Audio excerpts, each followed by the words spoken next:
Louis Koppel is testing the Fiat 124 Spyder. He says that critics claim it's little more than a knockoff of the Mazda MX-5. Both cars come off the same assembly line in Hiroshima. So let's find out what the Spyder has to offer.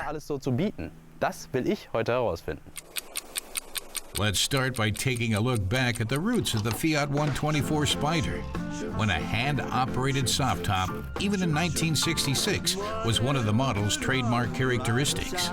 Over half a century has passed since the current model's ancestor first hit the road, but some things have stayed the same.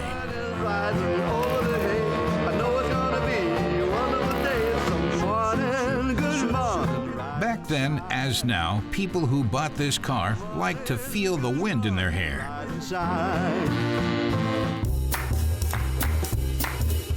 Another thing that hasn't changed is that the Spyder still has rear-wheel drive. And just like the first of its kind, today's model packs a 1.4-liter engine. But of course, it's grown more powerful. Back in 1966, it only put out 66 kilowatts of power. The sportiest variant of the new 125 Spyder, the Abarth version, churns out 125 kilowatts. On the outside, Fiat's designers have brought back the 1960s in other ways, like the round headlights that sit over the blinkers, as well as the shape of the grille. And also, like earlier models, the latest Spyder features twin power domes on the hood that give it a racy look. In silhouette, the classic sports car proportions are obvious, with a long hood and wheelbase and short overhangs.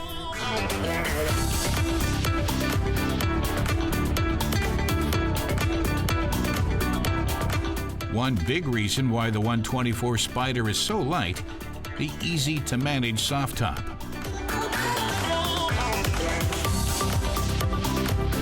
Unlike the Mazda MX-5, which is built on the same platform, the Fiat's exhaust pipes peep out to the right and left.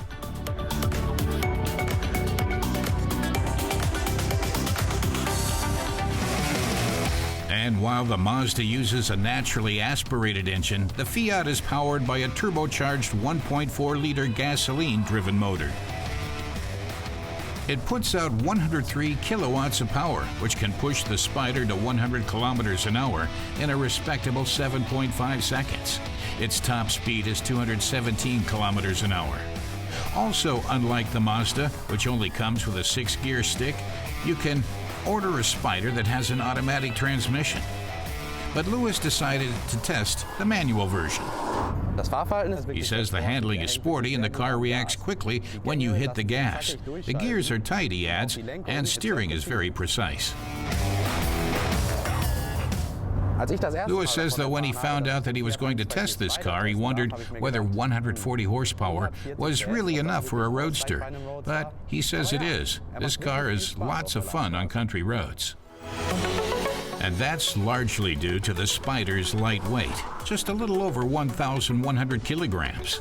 With peak torque at 240 Newton meters, which are reached at just 2,250 RPMs, the Spyder is powerful and sporty in the middle of its rev range. Louis is surprised and pleased about how quickly and precisely the Spyder takes curves.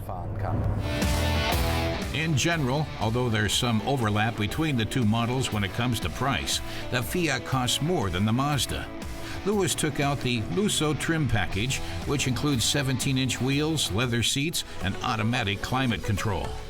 Inside, the Fiat 124 Spyder and Mazda MX-5 look and feel very similar. In both cars, the tachometer occupies a central position among the gauges.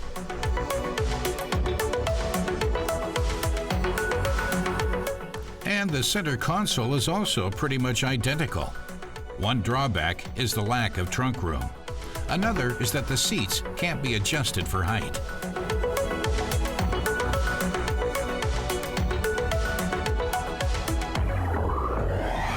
Louis says the interior is really minimalist. There isn't even a cup holder, but he does admire the way that Fiat solved the question of the convertible top. All you have to do is unhook it here and push backwards. Kann man das Dach aufschieben.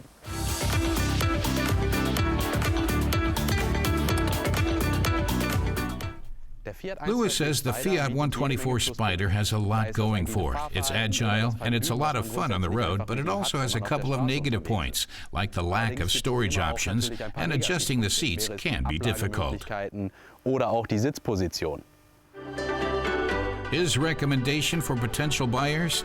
Definitely try out the seats before signing the check.